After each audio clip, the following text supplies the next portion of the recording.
राधे राधे राम राम। मैं नेहा कक्षा 12वीं की छात्रा हूँ। मैं माँ की पंखुड़ी के माध्यम से पिछले 10 साल से माँ की पंखुड़ी के माध्यम पब्लिक स्कूल में शिक्षा प्राप्त कर रही हूँ।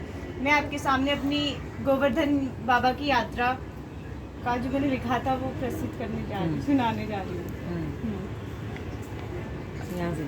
दो शब्द माँ की पंखुड़ी के विषय में। एक अनोखा एहसास। माँ की पंखुड़ी न केवल एक शब्द है बल्कि यह 13 सालों का एक एहसास है जो मेरे जीवन में बसा हुआ है। कहते हैं ना, ईश्वर की कृपा हर किसी पर नहीं होती, लेकिन यदि किसी पर होती है तो उसे जीवन की सारी खुशियाँ प्राप्त हो जाती हैं। माँ यानी सीमा वार्ष्णेय जी की कहानी भी ऐसी ही है, जिन्होंने गरीब बस्ती के नन्हे नन्हे बच्चों की जिंदगी में वो रंग भर दिए जो शायद उनकी किस्मत में भी नहीं थे।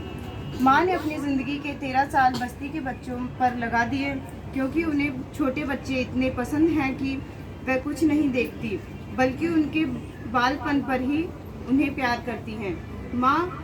माँ का प्यार और समर्पण अनोखा है। उन्होंने बच्चों को अपनी सगी माँ से भी ज़्यादा प्यार दिया है। उनकी हर परेशानी को अपनी परेशानी समझकर निदान किया। पंखुड़ी में हर शाम रामायण, महाभारत, वेद, पुराण जैसे धार्मिक ग्रंथों का पाठ होता है। माँ बच्चों को संस्कार और ज्ञान की राह दिखाती हैं। उन्होंने बच्चों को शिक्षा की राह दिखाई और आज बस्ती के कुछ बच्चे BA सेकेंड ईयर तक पहुँच गए हैं। माँ की पंखुड़ी की हर शाम कुछ अलग ही एहसास और प्यार भरा अनुभव होता है जो माँ के द्वारा बच्चों को दिया जाता है। यह एक ऐसा स्थान है जहाँ प्यार, स्नेह और संस्कार की खुशबू भरी हुई है। अब माँ की पंखुड़ी का गोवर्धन यात्रा का सपना पूरा हुआ। कहते हैं ना, अगर ईश्वर से सच्चे दिल से कुछ मांगो तो ज़रूर पूरा होता है। ऐसे ही माँ की पंखुड़ी का गोवर्धन यात्रा का सपना आखिरकार 2 सालों के इंतजार के बाद पूरा हुआ। जब ईश्वर को अपने दर पर बुलाना होता है तब वो अपने भक्तों को दर्शन देने के लिए बुला ही लेते हैं। दीदी कहती कि नेहा का जो भाव है, मतलब जो यात्रा वृतांत। 13 दिसंबर 2024 को हम गोवर्धन यात्रा के लिए सामूहिक रूप से यात्रा पर निकले। माँ, सर व दीदी के साथ हम सभी बच्चों एवं महिलाओं ने यात्रा की शुरुआत की।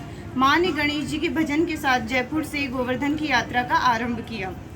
पूरे रास्ते महिलाओं और बच्चों ने पूर्ण जोश के साथ भजन, कीर्तन एवं नृत्य किया। बस के अंदर ही भजनों की सुरीली धुनों पर बच्चों ने खूब आनंद लिया। राधे रानी व श्याम प्यारे जैसे भजनों ने सफ़र को और भी यादगार बना दिया। शाम को हम गोवर्धन के एक आश्रम में आराम के लिए रुके। आश्रम के गेट पर ही राधे कृष्ण जी के मंदिर में दर्शन हो गए। उनकी उस छवि को देखकर मन इतना प्रफुल्लित हुआ कि बस कहना ही भूल गए। कुछ समय आश्रम में आराम करने, चाय पीने और खाना खाने के बाद हम रात में यात्रा के लिए निकल गए। इस यात्रा ने हमारे अंदर ईश्वर के प्रति आस्था और प्रेम की भावना को मजबूत किया। माँ की पंखुड़ी का यह सपना पूरा होना ईश्वर की कृपा का ही परिणाम है। गोवर्धन यात्रा का अनुभव। हमने अपनी गोवर्धन यात्रा का आरंभ मानसिंह गंगा के दर्शनों से किया। यहाँ हमने माँ के साथ सभी बच्चों व महिलाओं ने पूरी श्रद्धा के साथ भजन कीर्तन किया। मानसिंह गंगा के दर्शन के समय वहाँ का एहसास साक्षात गंगा मैया जी के दर्शन के समान ही था। इसके बाद हमने मंदिर के दर्शन करते हुए भजन कीर्तन और श्रद्धा भाव के साथ नंगे पैर पैदल यात्रा रात्रि में करते हुए आगे बढ़े। बड़ों के साथ छोटे छोटे बच्चों में भी जोश दिखाई दे रहा था। दान घाटी पर पहुंचने पर सबने वहां प्रसाद लिया और भगवान पर चढ़ाने के बाद हमने मां के साथ पूर्ण श्रद्धा भाव से भजन कीर्तन किए। पंडित जी ने भी मां के प्रेम भाव को देखते हुए उन्हें आशीर्वाद दिया, जो हम सभी के लिए बहुत ही खुशी की बात थी। हम सभी कीर्तन में इतने मग्न हो गए कि कुछ होश ही न रहा। यादों के लिए कुछ फोटो और वीडियो बनाई। मंदिर के बाहर एक बच्ची भक्तों के माथे पर राधे राधे लिख रही थी, जो बहुत ही प्रेरणादायक था। इसके बाद हमने गोवर्धन महाराज की बड़ी परिक्रमा प्रारंभ की, जो हमारे लिए एक अविस्मरणीय अनुभव था। हम सभी नंगे पैर भजन कीर्तन करते गोवर्धन महाराज की परिक्रमा में मग्न हो गए। जोश के साथ कीर्तन नारे लगाए और राधे राधे गाते हुए हम सभी पूछरी का लोटा पहुँचे। वहाँ पर हमने माँ के द्वारा करवाया गया भजन सामूहिक रूप से किया, फिर कुछ देर आराम किया, लेकिन जोश किसी का भी कम नहीं हुआ। हमारे साथ 70 वर्ष की आयु की महिला, कुछ माताएं एवं छोटे बच्चे भी थे, जिन्होंने पूरे जोश के साथ पैदल यात्रा पूरी की। माँ के साथ बच्चों ने भी जोश के साथ गोवर्धन महाराज के नारों से यात्रा जारी रखी। जोश एवं भक्ति के साथ पैदल यात्रा करते पता ही नहीं चला कि कब हम सभी जेतीपुरा पहुंच गए। जेतीपुरा के दर्शन करना एक अद्वितीय अनुभव था। यह एक प्राचीन मंदिरों में से एक था, जहां कृष्ण भगवान की विरासत आज भी जीवंत है। मंदिर के प्राचीन भव्य स्वरूप में किसी प्रकार का बदलाव नहीं किया गया है। यहां उस समय की पूर्ण छवि देखने को मिलती है, जो इस मंदिर को विशेष अस्तित्व प्रदान करती है। जेतीपुरा की यात्रा ने हमें कृष्ण भगवान के प्रति आस्था और प्रेम की भावना को मजबूत किया। यह अनुभव हमेशा के लिए हमारे दिलों में बसा रहेगा। बड़ी गोवर्धन परिक्रमा का समापन। कीर्तन करते हुए, जोश के साथ नारे लगाते हुए हमने यात्रा जारी रखी और उस स्थान पर पहुंचे जहाँ की मान्यता है कि भगवान कृष्ण ने उस स्थान पर आराम किया था। यात्रा के दौरान हमारे सामूहिक कीर्तन और जोश भरे नारों के साथ चलते हुए यात्रा भी मग्न हो गई। यात्री भी मगन हो गए और यात्रा का आनंद लेने लगे। कोई गोवर्धन बड़ी पैदल यात्रा कब पूरी हो गई पता ही नहीं चला। छोटी परिक्रमा। सर्वप्रथम ललिता कुंड के दर्शन से छोटी यात्रा प्रारंभ की। अगला पड़ाव राधा कुंड था, जो रात्रि में द्वीपों की चमक एवं यात्रियों की श्रद्धा भाव व प्रेम से रोशन हो रहा था। इसके बाद कृष्ण कुंड, कुसुम सरोवर के दर्शन के साथ ही हमारी गोवर्धन पैदल यात्रा माँ के प्यार, जोश एवं श्रद्धा भाव से पूरी हो गई। यात्रा का समापन। यात्रा पूरी कर हम सभी रात 3 बजे वापस आश्रम आ गए और कुछ समय आराम किया। सुबह उठकर चाय बिस्किट का नाश्ता किया और सभी तैयार हो गए। हम सभी ने आश्रम में सुबह कड़ी चावल का प्रसाद भी लिया और आश्रम के महंत जी ने माँ के 13 साल के प्रेम भाव को देखा एवं सुना और हम सभी को आशीर्वाद दिया। Video coverage, media coverage. माँ के कार्य को सुनकर एक पत्रकार भी आ गए एवं उन्होंने माँ एवं दीदी का साक्षात्कार लिया। आनंद के साथ हम सभी वहाँ से बरसाना की यात्रा के लिए निकले। गोवर्धन महाराज जी ने हम सबको आनंददायक सामूहिक यात्रा का अवसर प्रदान किया। यह सब गोवर्धन महाराज की कृपा से ही हुआ। माँ के प्यार और भक्ति भाव ने इस यात्रा को सफल बनाया। बरसाना की यात्रा और श्री राधा लाडलीजू के दर्शन। श्री राधा लाडलीजू के नाम का उच्चारण ही ब्रह्मांड में प्रेम की अमृतमयी धारा को प्रवाहित करता है, जिससे पृथ्वी की अखंडता और अनोखी व्यवस्था की गहराई में हमारा हृदय प्रतिबिंबित होता है और भगवान श्री कृष्ण के साथ उनके दिव्य प्रेम की अनुभूति होती है, जो हमें आत्मा की गहराई में जागृत करती है और जीवन को एक नई दिशा प्रदान करती है। बरसाना पहुंचकर हमने वहां से किराए पर 4 वैन में बैठकर ऊपर चढ़ाई पर चढ़े। समय अवधि कम होने के कारण हम पैदल चढ़ाई नहीं कर पाए। ऊपर पहुंचते ही एक कन्या ने हम सभी के मुख पर श्री राधे राधे जी के नाम को शुद्ध चंदन की तालिका से उकेर दिया। रास्ते में छोटे से बाजार से होकर गुजरे, जो वहाँ की संस्कृति को एक अनोखी ढंग से प्रदर्शित कर रहे थे। कुछ बच्चे माँ के साथ मंदिर में पहले पहुँच गए थे, श्री राधा लाडली जी के मंदिर में। मंदिर का दरवाज़ा ताज़ा फूलों से काफ़ी बड़ा एवं सुंदर ढंग से बनाया गया था, जो मंदिर की बाहरी सुंदरता को 4 चांद लगा रहा था। और वातावरण को सुगंध से भर रहा था। दर्शन। माँ के साथ श्री लाडली जी के दर्शन करने का अनुभव हमारे जीवन के सबसे अनोखे व अनमोल पलों में से एक था। उनकी शोभायमान छवि ने हमारे हृदय की गहराइयों को छू लिया और ब्रह्मांड के सारे दृश्य एक तरफ और उनके दर्शन एक तरफ। यह अनुभव इतना अद्भुत था कि शब्दों में बयां करने में कलम भी असमर्थ है। उनके साक्षात दर्शन हमें भगवान श्री कृष्ण और राधा रानी के प्रेम की अनुभूति कराई। उनकी छवि हमारे हृदय में बस गई और हमें उनकी महिमा की गहराई में डूबने का अवसर दिया। यह अनुभव हमारे जीवन को एक नई दिशा देने वाला था। इस अनुभव ने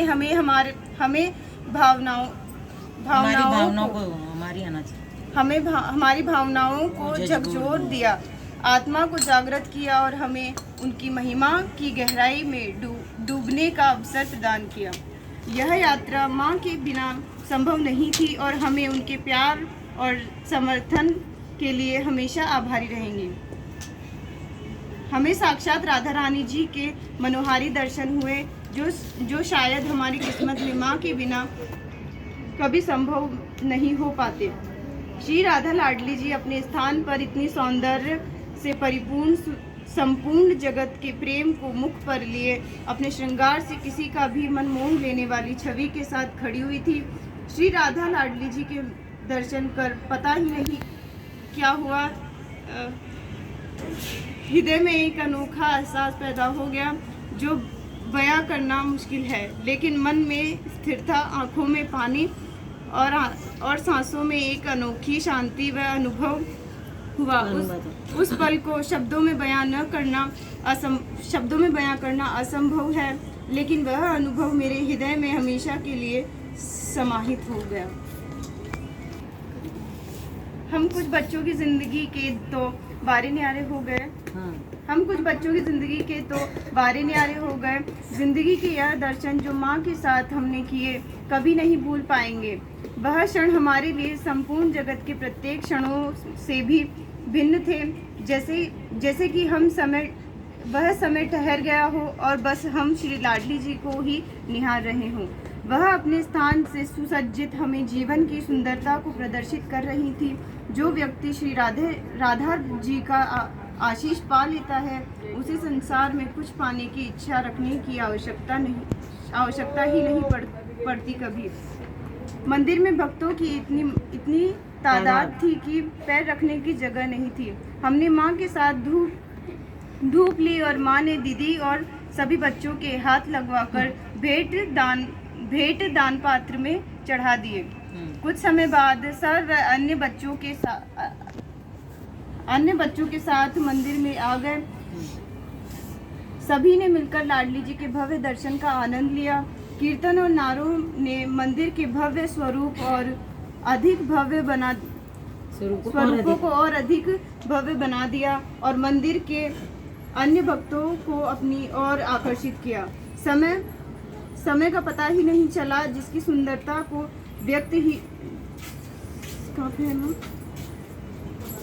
जिसकी सुंदरता किया जा सके, ऐसे श्री राधा लाडली जी के शोभायमान दर्शन माँ के साथ किए। हमें साक्षात राधा रानी जी के मनोहारी दर्शन हुए जो शायद हमारी किस्मत में माँ के बिना कभी संभव ही नहीं हो पाते। श्री राधा लाडली जी अपने स्थान पर इतनी सौंदर्य से परिपूर्ण संपूर्ण जगत के प्रेम को मुख पर लिए अपने श्रृंगार से किसी का भी मन मोह लेने वाली अवधि के साथ खड़ी हुई थी। हाँ, श्री राधा लाडली जी के दर्शन कर पता ही नहीं चला, ये पढ़ लिया माँ, पढ़ लिया, पता ही नहीं क्या हुआ, हृदय में एक अनोखा एहसास पैदा हो गया। दर्शन कर पता ही नहीं क्या हुआ, हृदय में एक अनोखा एहसास पैदा हो गया जो बयां करना मुश्किल है, लेकिन मन में स्थिरता, आंखों में पानी और सांसों में एक अनोखी शांति का अनुभव हुआ। उस पल को शब्दों में बयां करना असंभव है, लेकिन वह अनुभव मेरे हृदय में हमेशा के लिए समाहित हो गया। हम कुछ बच्चों की ज़िंदगी के तो वारे न्यारे हो गए। ज़िंदगी के यह दर्शन जो माँ के साथ हमने किए कभी भूल नहीं पाएंगे। वह क्षण हमारे लिए संपूर्ण जगत के प्रत्येक क्षणों से भिन्न थे, जैसे कि वह समय ठहर गया हो और बस हम श्री राधा लाडली जी को ही निहार रहे हों। यहाँ से था, ये पढ़ चुके थे पेज दे। स्थान से सुसज्जित हमें जीवन की सुंदरता को प्रदर्शित कर रही थी। जो व्यक्ति श्री राधा जी का आशीष पा लेता है, उसे संसार में कुछ पाने की इच्छा रखने की आवश्यकता ही नहीं पड़ती। मंदिर यहाँ से करो। नंदगांव की यात्रा करना एक अविस्मरणीय अनुभव था। वहाँ पहुँचने पर दोपहर में शांत पड़े मंदिर में माँ के साथ बच्चों ने जो रौनक लगाई, उसे देखकर मंदिर के पुजारी भी हैरान हो गए। कुछ लोग हमें देखने लगे, लेकिन हमें इससे कोई फर्क नहीं पड़ा। मंदिर के पट बंद होने के कारण हमने वहाँ भजन कीर्तन जारी रखा और जोश के साथ भक्तिपूर्ण नारे लगाए। सभी लोग राधे रानी और श्री कृष्ण के प्रेम में खो गए और कीर्तन का आनंद लेने लगे। पट खुलने पर अचानक सभी लोग जो शांति से बैठकर कीर्तन का आनंद ले रहे थे, वे खड़े हुए और दर्शन की आशा में आगे बढ़ने लगे। दर्शन की अभिलाषा में लोगों ने आसपास देखा ही नहीं और बस चलते गए। बाद में बड़े आराम से नंद बाबा के पूरे परिवार का वह सौंदर्य दिखा, जिसे देखकर वह आनंद आया, वह अपरिभाषित है। हमने नंद जी के पूरे परिवार का संदेश देखा, जो उनके आपसी प्रेम को दर्शाता है। श्री कृष्ण की कृपा से भारी भीड़ हमें माँ का रुमाल और एक बच्ची का खोया हेयर क्लिप सुरक्षित एवं कोने में रखा हुआ मिला। यह हमें याद दिलाता है कि सच्ची प्रेम और निष्ठा से कुछ भी संभव है। नंदगांव से निकलते ही हमने वहाँ का सुंदर बाजार देखा, गौशाला को भी देखा। ऊंचाई से नंदगांव के स्थान की संरचना को देखकर बड़ा ही आनंद आया। हालांकि माँ को गर्मी अधिक लगने की वजह से थोड़ी परेशानी उठानी पड़ी, लेकिन माँ भी बच्चों के आनंद को देखते हुए उनकी खुशियों में मग्न हो गई। नंदगांव से हमने श्री कृष्ण की कृपा और प्रेम को अपने दिल में समाहित किया। नंदगांव से हम लोगों ने वृंदावन स्थित प्रेम मंदिर के दर्शन के लिए यात्रा प्रारंभ की। रास्ते में भूख लगने पर हम सभी ने सामूहिक रूप से एक विश्राम स्थल में आनंदपूर्वक भोजन ग्रहण किया और वहां से प्रेम मंदिर के दर्शनों के लिए निकल पड़े। प्रेम मंदिर का अनुभव बहुत ही सुंदर और भावपूर्ण है। यह शब्द जो संसार और ब्रह्मांड को एक दूसरे से जोड़े रखने का प्रतीक है। यह संसार की अपरिमित अखंडता और अनोखेपन को अपनी एक अलग पहचान के साथ पुष्ट करता है, जिससे जीवन को पूर्ण रूप से आध्यात्मिकता के साथ कैसे जिया जाए। श्री राधा रानी और श्री कृष्ण जी ने ब्रह्मांड को, संपूर्ण जगत को प्रेम का सटीक और सत्य अस्तित्व प्रदर्शित किया है, जो संसार में किसी भी वस्तु या आदि के समान नहीं है। इसी प्रेम की अभूतपूर्व लीलाओं के दर्शनों के लिए हम वृंदावन में बस स्टैंड से ऑटो में बैठकर शाम को प्रेम मंदिर पहुंचे। वहां पहुंचने पर हमने श्री कृष्ण की अद्भुत लीलाओं के दर्शन किए, जो प्रत्येक कार्य से भिन्न थे। हमने माँ के साथ प्रेम मंदिर में घूमते हुए प्रत्येक लीलाओं के दर्शन किए। दीदी ने हमारी कुछ वीडियो और चित्र भी लिए। आनंदमय और मोहित होकर हमने प्रेम को महसूस किया, जिसकी व्याख्या श्री कृष्ण और राधा रानी जी ने संपूर्ण जगत के सामने मानव रूप में की है। जब हम पानी पीने के लिए कैंटीन में जा रहे थे, तो माँ को एक हाथ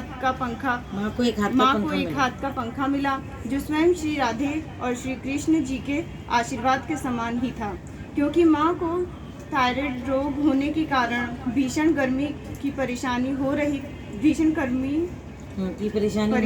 रही थी, जो पंखों ने दूर कर दी। पंखे आना चाहिए। ऋषि मुनियों के अनुसार पुण्य आत्मा जो संसार में अपनी अपनी ईश्वर की सच्चाई के साथ जीवन यापन करते हैं। ईश्वर उनके साथ रहते हैं और उन्हें किसी प्रकार का कष्ट नहीं होने देते हैं। हमारी माँ पर भी किसी प्रकार की असीम कृपा प्रकाशित है।